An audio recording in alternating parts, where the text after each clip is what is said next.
3, 2, 1. I just ruined it for you. You want to do it one more time? No, it's good. Yeah, we're holding the microphone, and look at this. We got a special guest here today. Buy or Sell is back, special edition with Foolish Baseball. That's me. So, of course, you guys know the drill here. I went out on Twitter. I asked you to give me your hottest takes about the MLB season. It's nice we can actually talk about it again because baseball's finally back, and why not have me, the traditional baseball guy, along Foolish, the sabermetrics guy? Let's see what we both think about your guys' hot takes. Make sure you're following us both on Twitter. GiraffeNeckMarc, Foolish Baseball. Check out his YouTube channel. Link in the description. You already know it, but if you don't, what are you doing? Baseball content. That's your guy for the big videos here. And let's start talking about some baseball. Buy or sell. Let's do it. And if you want to see us do this again, I need to see some likes on this video. Drop a like and subscribe. All right, this one comes from NC Dinos fan, Innocent Fernie. Cody Bellinger bounces back and finishes top 3 in MVP voting. I unfortunately am going to have to sell this one. I like Cody Bellinger. I think there's a world where this can happen, but I don't think the realistic outcome is that unless he just, for some reason, goes back to being sick. He was just so bad last year. I think it's going to be tough to be one of the 3 best players in the league. Yeah, I'm gonna have to sell as well. Obviously, he's a player with a lot of like season-to-season variance. Obviously, he was injured some last year, but he just has like massive holes in his swing that I just think are just incompatible with him being a top 3 player right now. Louis, hashtag Francisco Lindor, RBW, nice, at Lindor Hall of Fame. Guess you're a Lindor fan. Tigers make a run at AL Central with the White Sox. For me, I'm gonna sell this one. I love the Tigers. I think they're a few years away. You need a big performance out of Torque. You need a big performance out of Riley Green, and the pitchers need to step up. They just don't really have like a capable MLB lineup right now, I think, to compete with the White Sox to win the division. Problem with the Tigers is that, you know, they have star power now, right? Like, they're going to get Torque, like Riley Green's going to be up there. They have the pitching. I just think they have too many spots on their roster where it's just going to be like a negative for them. So like they're starting to get some of that top tier talent for sure, but like they just don't have the depth to compete with the White Sox. I actually kind of like Cleveland this year. Jackson, former editor, Misha, son of Jack 13. Jays have the best rotation in the AL East now. Big buy. I think the Jays might have one of the best rotations in all of baseball. Like, criminally underrated. Top to bottom, they have talent, and a guy like Alek Manoah, who I think some people might be sleeping on, is going to make a huge step forward next year. Getting Kikuchi to even be like their number 5, I think the Blue Jays are going to be scary good. Buy. I think it's like they've spent the last 8 months or so just acquiring pitchers I like a lot, and I think there's just a good mix here of like the super young, like flashy ace level talent in Manoah, and then just guys that can throw innings like Barrios. Even if he's not like a mega ace, he's a great 2. I think a lot of people would love to have Jose Barrios as a number 2 in their rotation. Right. Right. And like the Blue Jays also have kind of figured something out pitching wise, like we saw with Robbie Ray, where they're just going to be able to always get more out of their guys, it seems like. And a guy like Kikuchi, even, who struggled at times last year, has good stuff. We're both on buy there. Let's move on to the next one. Cameron Freeman at Cam Free, and I swear they're not going to all be about the AL Central. Luis Robert wins AL MVP this year. If you guys know me, I'm big buy on this. I think Lou Bob has the potential to be one of the best players in baseball by year's end. While there are concerns with his game, he's just a freak of nature. He hits the ball so hard. He's so good in the field. He hits bombs. I'm all about it. He's hype. Luis Robert MVP. You heard it here. I love him. Like, I absolutely love him. It's the defense for me that really sets him apart. However, like, have we forgotten about Shohei Ohtani and Mike Trout? Like, what are we doing here? We can talk about him being like an MVP finalist maybe, but win? No. Sell. At Matt Baiardi, a good Italian, it sounds like. DeGrom and Scherzer is the best pairing of starting pitchers in the history of baseball. I mean, you know me.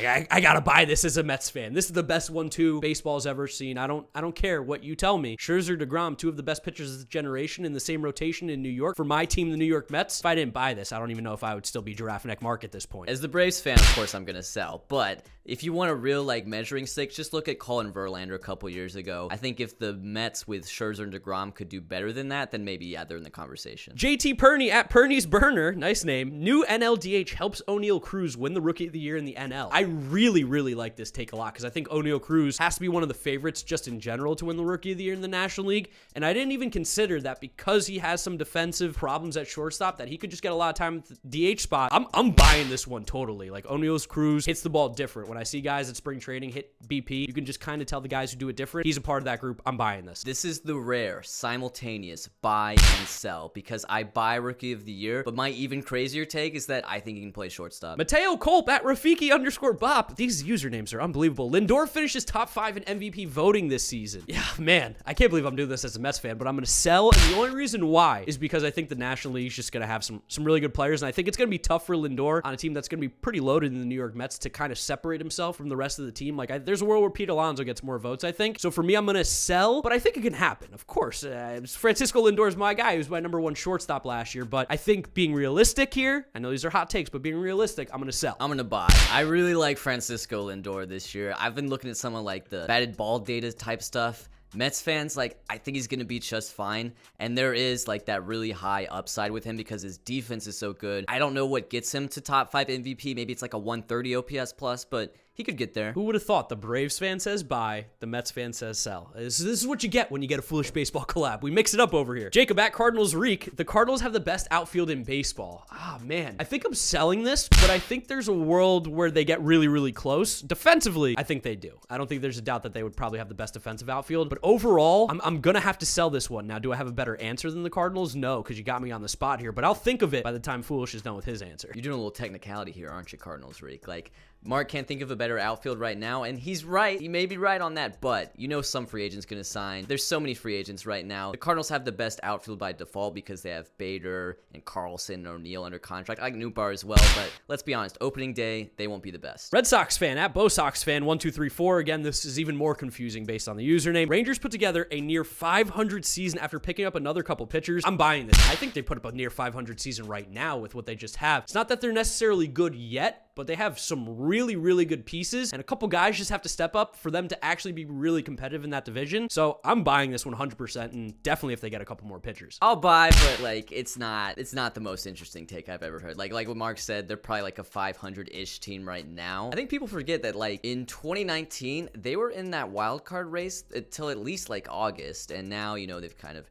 rebuilt themselves. I mean, Seager and Simeon alone, they could put up the war to get them up to 500. Jason Johnson at Revolt 1799. One of the Miami Marlins starters will finish in the top 3 of Cy Young voting. I've been saying this a lot. I think they are the second most underrated rotation in baseball behind the Blue Jays. Alcantara, Trevor Rogers, both those guys I think honestly could just all of a sudden be top 3 Cy Young. Alcantara more realistically, but I'm big on Trevor Rogers. I'm buying this one, especially for a hot take. I think this is a really nice hot take that you dropped on us. I'm going to sell. It's really nothing against the Marlins. It's just the National League is just stacked with these pitchers right now. Buehler, Scherzer, DeGrom, Burns, Woodruff. It's hard to picture one of the Marlins making the top 3. Cleveland will win the 2022 World Series. Could tell it to Cleveland. Jose Ramirez will sign an extension. I mean, do you really even need to ask this one? This is a huge sell for me. The Cleveland owners are the cheapest. They're Dolans. I'm a Knicks fan. I know how it works over there. They wouldn't pay Lindor. I don't think they're paying Jose Ramirez. Trade him. Get rid of him. Give him to a team that's going to win so that he can go and get a ring somewhere because he's one of the best players in baseball. Sell 100%. You know what's different about Jose Ramirez is that he's better than Lindor. He is their guy, and they know it. So I'm going to go with like the craziest buy of all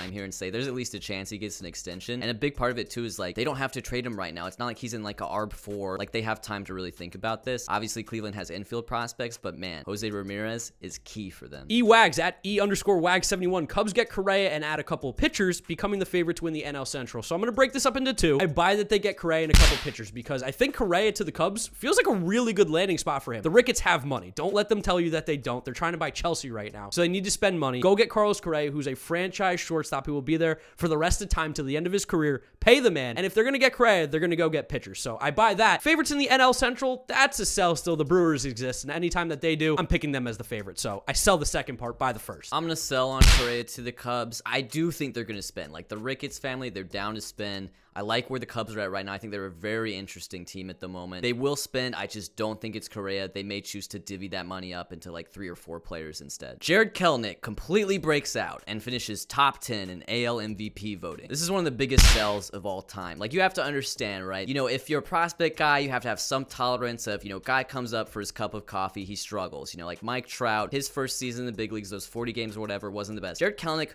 was like bad, dude. He was bad. He was a type of bad that most players, like if they start a career like that, they just don't become MVP candidates later. So hard sell on Jared Kelenic. As much as I would love that, because we know that the Mets got fleeced per se, trading Jared Kelenic for Robinson Cano and Edwin Diaz, I'm going to buy it. I'm buying the hype train here. I'm also invested in Jared Kelenic cards, so I'd really like this to happen. I still hold out hope that he's going to be what I said at times was like Christian Yelich-like, where I think he can be that kind of player offensively. And I think it's going to come. I think a lot of times too, we get really spoiled with young players coming up and just having an impact immediately, and we don't necessarily give them the time that they need. I think those 100 or so games that he played where he was absolutely absolutely terrible, like you said. I think it's going to put a little chip on his shoulder, wake him up a little bit, and Jared Kelenic finishes in the top 10 MVP voting. Let's go Mariners. Carson McCoy at Carson McCoy. This one hits a little home. Let's talk about it. Austin Riley wins NL MVP. Yeah, I'm selling. Austin Riley's really good, but there's also a world where he doesn't play like he did last year. That might be like his best outcome, and he was an MVP last year, so I don't really know how much better he truly is going to get to that MVP level in a league that's just stacked with stars. So I'm going to sell this one. I'm going to sell. I love Austin Riley. I had him as a breakout last year. It totally came into fruition, but just his batting average was about 300 last year. That's just not who he is. He's like a 260 guy at heart. He got some luck there. And then you look at his defense at third base. I think it's average. I don't think it's like what DRS says it is. So I'm going to have to sell on Austin Riley, although I do love him as a Braves fan. Joe, my guy, at Joseph_Gibbs. Cleveland Guardians make the postseason. Gonna sell this one hard. Again, I've been hurt too many times with the Mets. Great pitching, but zero hitting does not win baseball games. You can't win if you don't score more runs. As much as I love their pitching, this is a big sell for me. I think the Guardians could be like a fourth place team next year. Biggest reason this is a buy for me is that expanded playoff. There's just more teams in the playoffs this year. I think it gives teams that are kind of on the fritz, teams that you might project to be around 500, like Cleveland, a huge advantage going into 2022. I like this Cleveland team, and I think the thing to watch out for that would shock people is if they traded one of those middle infield prospects for like a young, cost-controlled big leaguer, maybe an outfielder. Like Cleveland, they have the depth in their system to be really good this year and going forward, in my opinion. I just thought of something. Like, what if they went after Luis Castillo? Like, there's a world they have exactly what the Reds want for a guy like Luis Castillo.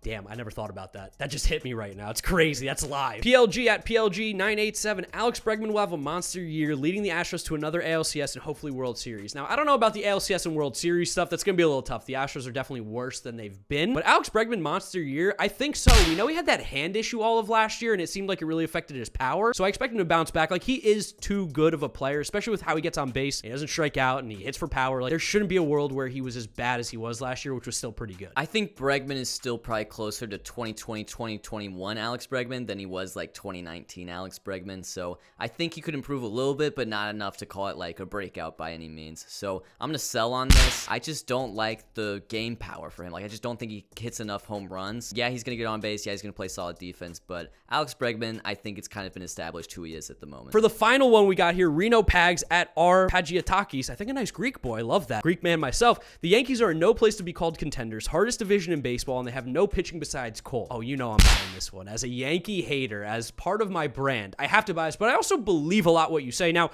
I won't say that they have no reason to be called contenders. I think they do, but there's a world where the Yankees finish in fourth place in the AL East this year, and I'm completely buying it. Cole's their guy. The rest of the rotation is question marks. While Cole is one of the best pitchers in baseball, they got problems. I'm buying this take. Listen, I don't know if it's this New York City trip that's rubbing off on me at the moment, but this is going to be a big fat sell for me.